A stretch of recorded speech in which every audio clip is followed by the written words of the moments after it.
আমি কখনো কারো চোখে আমার জন্য মায়া দেখিনি। কেউ কখনো আমার পাশে বসে ভরসা দিয়ে বলেনি এত চিন্তা কিসের, সবকিছু একদিন ঠিক হয়ে যাবে। আমি তো আছি বোকা। কেউ ভাবেনি কখনো আমার বিষয়ে। কেউ কখনো আমাকে একমাত্র প্রিয় মানুষের তালিকায় রাখেনি। কোনোদিন কারো সুসংবাদ বা দুঃসংবাদে কেউ আমাকে প্রথমে জানায়নি। গানের লাইনে ভুল করে আমার নামটা গেয়ে ওঠেনি। আমার এমন কোনো বন্ধু নেই যে কিনা আমাকে অনলাইনে অ্যাক্টিভ না দেখলে অস্থির হয়ে যাবে, ঠিক আছে কিনা জানার জন্য উতলা মেসেজ দিয়ে ভরিয়ে ফেলবে ইনবক্স, কিংবা ছুটে আসবে ও শহর থেকে এই শহরে শুধু আমাকে দেখার জন্য। আমার এমন কেউ নেই যার আমার পছন্দ থেকে অপছন্দ সবই মুখস্থ। জন্মদিনে সবার আগে উইশ করবে, মন খারাপটা ভালো করে দিবে, গুরুত্বের লিস্টে আমাকে রাখবে সবার উপরে।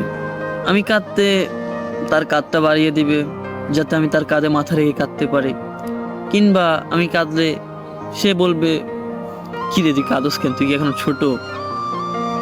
জানেন, এরকম কাউরে পাইনি আমার জীবন।